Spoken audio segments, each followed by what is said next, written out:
peserta dengan nomor 35 atas nama Teguh Arifatullah Pratama dari Sekolah SD Smart School Kendari. Kami ulangi, nomor 35 atas nama Teguh Arifatullah Pratama dari SD Smart School Kendari. Silahkan. Assalamualaikum warahmatullahi wabarakatuh. Selamat pagi. Hai, perkenalkan nama saya Teguh Arifatullah Pratama dari SD Smart School Kendari. Hari ini saya akan bercerita tentang kisah B.J. Habibie atau dikenal sebagai Bapak Teknologi Indonesia.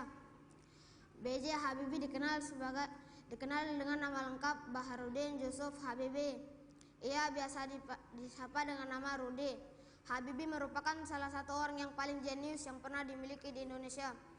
Mantan Presiden Indonesia ketiga ini juga pernah memimpin perkembangan teknologi Indonesia. Ia adalah pria yang dikenal sangat ahli dalam teknologi pesawat terbang. Karena kecerdasan yang ia miliki dan jasanya dalam kemajuan teknologi Indonesia, ia dikenal sebagai Bapak Teknologi Indonesia. Ia dilahirkan di Parepare, Sulawesi Selatan pada tanggal 25 Juni 1936. Beliau merupakan anak keempat dari 8 bersaudara dari pasangan Alwi Abdul Jalil dan Raden Ayu Tuti Marini Puspo Wardoyo. Habibie menikah dengan Hasri Ainun pada tanggal 12 Mei 1962. Lalu dikaruniai 2 orang putra, yaitu Ilham Akbar dan Tarik Kemal. Masa kecilnya dilalui bersama saudara-saudaranya di Parepare, Sulawesi Selatan. Sikap tegas berpegang pada prinsip sudah ia tunjukkan sejak kanak-kanak. Ia mempunyai kegemaran menunggang kuda dan membaca. Ini dikenal sangat cerdas ketika ia masih menduduki sekolah dasar. Namun, ia harus kehilangan ayahnya yang meninggal pada 3 September 1950 karena terkena serangan jantung saat ia sedang salat Isya. Tak lama setelah ayahnya meninggal, ibunya kemudian menjual rumah dan kendaraannya dan pindah ke Bandung bersama anak-anaknya. Di SMA, Habibie mulai menonjol prestasinya, terutama dalam pelajaran-pelajaran eksakta yang menjadi salah satu keistimewaannya. Ia menjadi sosok favorit di sekolahnya karena kecerdasannya. Setelah tamat SMA pada tahun 1954, ia kemudian masuk ke ITB atau Institut Teknologi Bandung.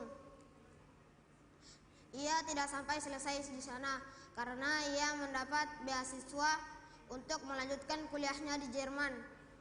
Ia diketahui memilih jurusan teknik penerbangan dengan spesialisasi konstruksi pesawat terbang.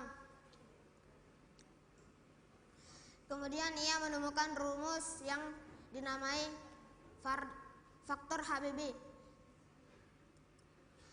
yang dapat menghitung keretakan atau crack sampai ke atom-atom pesawat terbang, sehingga ia dijuluki Mr. Crack. Perjuangan Habibie untuk mencapai cita-citanya dilaluinya dengan penuh rintangan dan kerja keras.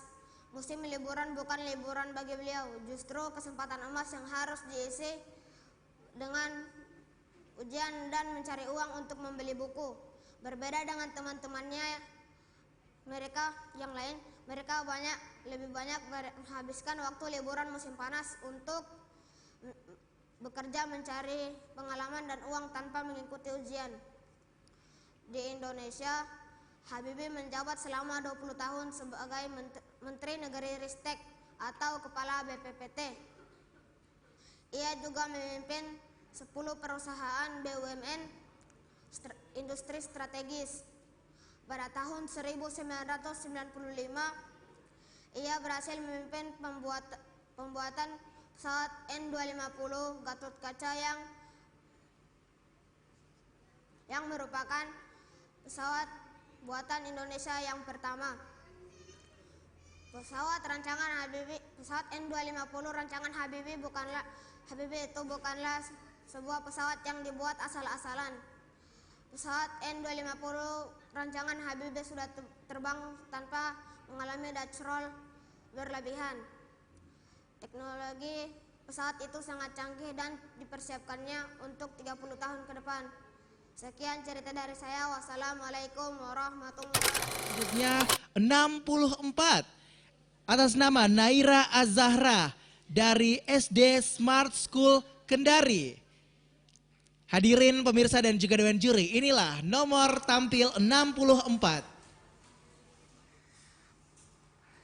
Assalamualaikum warahmatullahi wabarakatuh. Hai, selamat siang. Perkenalkan, nama saya Naira Azahra dari SD Smart School Kendari. Hari ini saya akan menceritakan salah satu pahlawan kita semua, yaitu Insinyur Soekarno.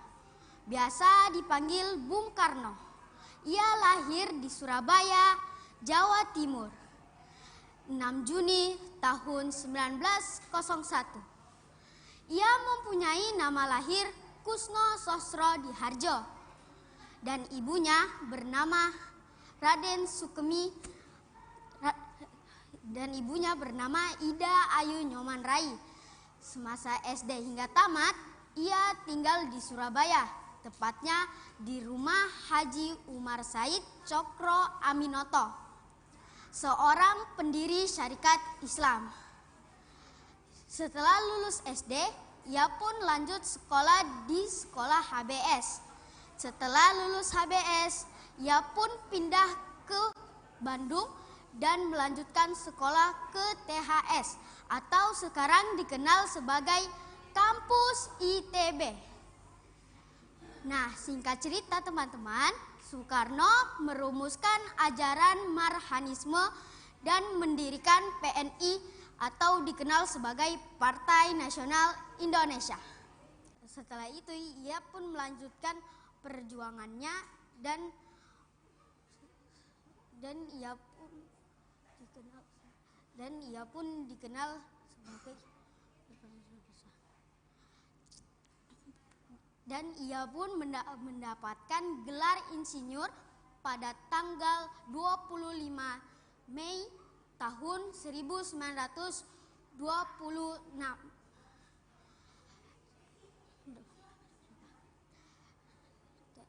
Singkat cerita, Insinyur Soekarno merumuskan ajaran Marhanisme dan mendirikan PNI atau dikenal sebagai Partai Nasional Indonesia.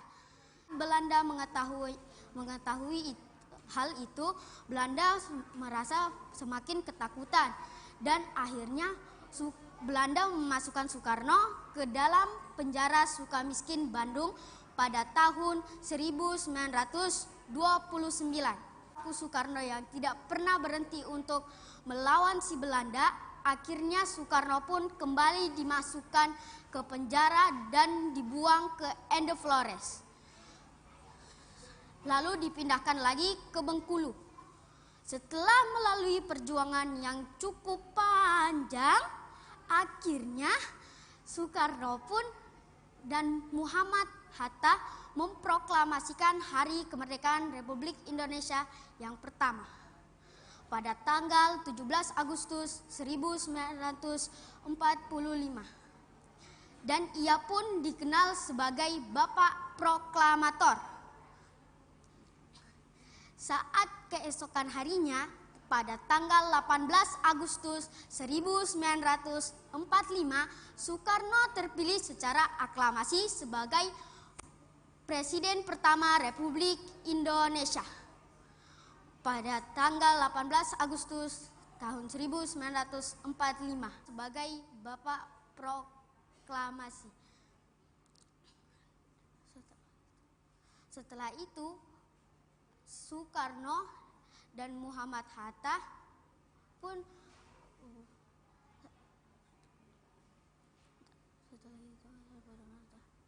Akhirnya Soekarno